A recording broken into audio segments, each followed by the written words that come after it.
Mimi naitwa Dominica Liambo, ni mkuu wa idara ya miradi kutoka shirika la Camfed Tanzania. Leo tuko hapa tumezindua kitabu ambacho kimepata ithibati ya serikali, kamishna wa elimu amekibariki ili tuweze kukitumia kwenye shule za sekondari hapa Tanzania. Na kitabu hiki kinaanza rasmi kutumika sasa hivi kwa sababu kimeshapata hiyo ithibati ya kutoka serikalini na kinatumika kwenye hizo halmashauri 41, lakini kwa miaka ya nyuma pia tulikuwa tunafanya nacho kazi kwenye halmashauri 35. Kwa hiyo jumla kinaenda kufikia kwenye halmashauri 76. Hizo halmashauri 76 ndani ya mikoa 10 hapa Tanzania. Na lengo kubwa la kitabu hiki au programu hii ya stadi za maisha, kwanza ni kuhakikisha wanafunzi wa sekondari wanajitambua kwa nini wako shule, lakini vile vile wanaongeza attendance, yani wao kwenda shule kila siku, mahudhurio yao yanaongezeka. Na kingine pia tunaamini mwanafunzi akishaenda shule kila siku lazima atafaulu. Kwa hiyo performance yao itaongezeka na watafikia ndoto zao.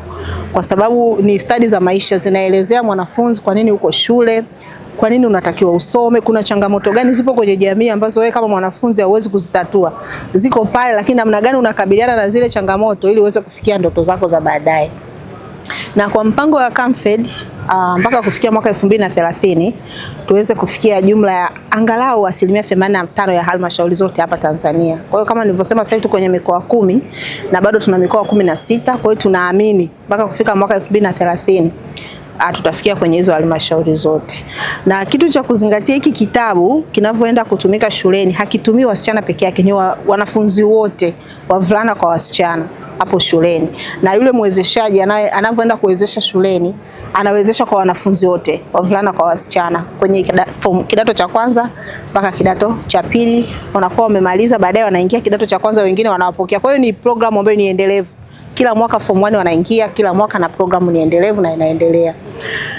Na tunaamini kwamba vijana hawa wawezeshaji wao wenyewe watafaidika na hii program, kwa sababu kwanza wanakuwa kama role models kwenye jamii zao, wanakuwa mfano wa kuigwa, lakini vile vile wanapokuwa kwenye eneo la shule wana fursa mbalimbali kwa kusaidiana na halmashauri, zinawasaidia hawa vijana waweze kufikia nao ndoto zao, kwa sababu na wao bado wapo kwenye umri wa kutafuta kazi, wapo kwenye umri wa kutafuta maisha.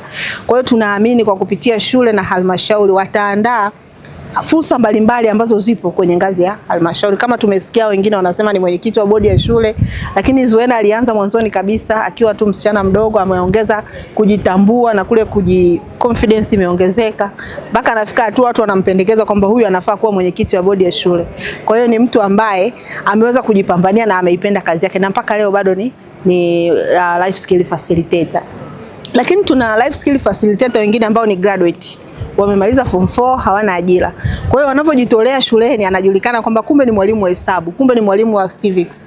Anapata kazi pale shuleni, anaanza kujitolea, pia anafundisha hayo masomo ya somo ambalo amefaulu nalo, na kama mwezeshaji wakati huo akiwa pia ni mwalimu, na thamani yake inabadilika. Hata jamii inaanza kumtambua, kumbe ni mwalimu na kumbe ana graduate na kumbe ni mwezeshaji, anafaa na anaendelea na masomo yake.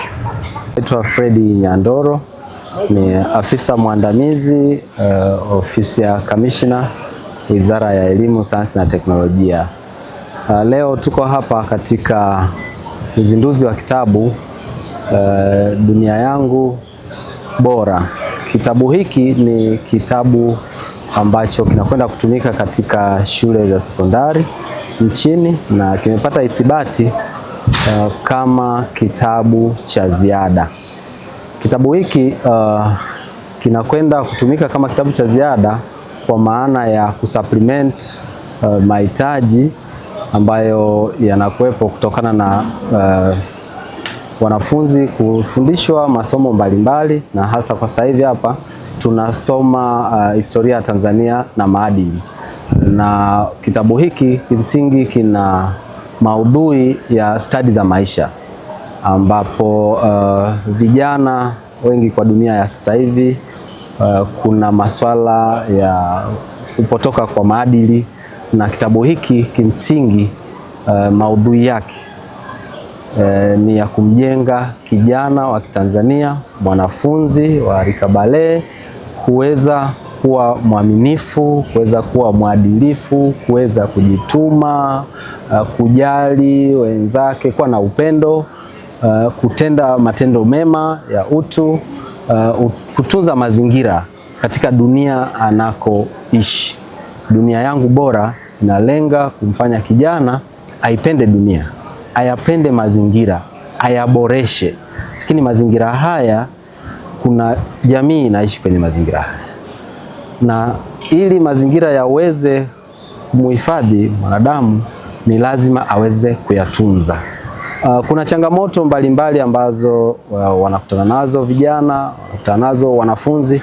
Katika kitabu hiki kuna visa na hadithi mbalimbali ambazo zinaeleza namna ya kutatua changamoto ambazo vijana wanakumbana nazo, namna ya kutumia mazingira kwa maana ya watu, marafiki, ndugu na wanajamii wanaokuzunguka katika kutatua changamoto za maisha. Jambo ambalo kubwa ambalo tunajifunza katika kitabu hapa ni kwamba mwanadamu au kijana, mwanafunzi hapaswi kukata tamaa. Inapotokea changamoto, anatakiwa kushirikisha marafiki walio karibu, kushirikisha wazazi, kushirikisha ndugu wale ambao anawaamini wanaweza wakamsaidia katika kutatua changamoto yake. Na changamoto zilizopo hazitatuliwi kwa mtu mmoja, ni collective ideas. Lazima kuwepo na mawazo ya watu tofauti tofauti ambayo yanashirikishwa ili kuweza kutatua changamoto ambayo inayoikumba jamii. Zaidi mpa nafasi binti kwa maana ya mtoto wa kike, inampa nafasi kwa maana ya kubadilisha mtizamo wa jamii juu ya mtoto wa kike. Tumeona kuna visa ambavyo watoto wa kike kwenye kitabu pale wameweza kuthubutu na kuweza kuleta mabadiliko kwa maana transformation kwenye jamii. Tumeona visa ambapo watoto wa kike wameweza kuwa na ubunifu na kusaidia kuleta mabadiliko hasa katika masuala ya upatikanaji wa maji, kwa maana kuna hadithi pale binti amehusika katika kuibadilisha ile jamii yake, na jamii ikashirikiana, wakapata kuchimba kisima, wakapata kuweza kuvuna maji yale ya mvua na kusaidia kutatua changamoto ya maji katika kijiji chao. Lakini pia katika kitabu hiki tumeweza kuelezewa pale namna ya utunzaji wa mazingira kwa maana ya upandaji wa miti. Imesisitizwa sana sana sana sana.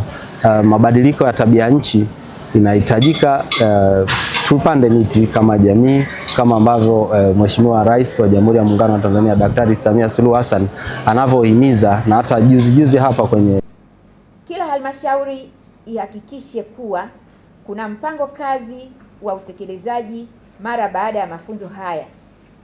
Mpango huo ubainishe usimamizi na ufuatiliaji wa somo la stadi za maisha kupitia kitabu cha Dunia Yangu Bora pamoja na malengo yanayopimika.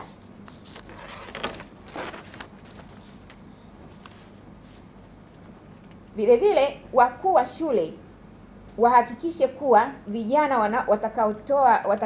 watakaopata nafasi ya kutoa mafunzo kwa wanafunzi wanapatiwa muda rasmi au kipindi katika ratiba za shule ili kutekeleza majukumu yao. Somo hili lisichukuliwe kama la ziada, bali lipewe hadhi na uzito unaostahili.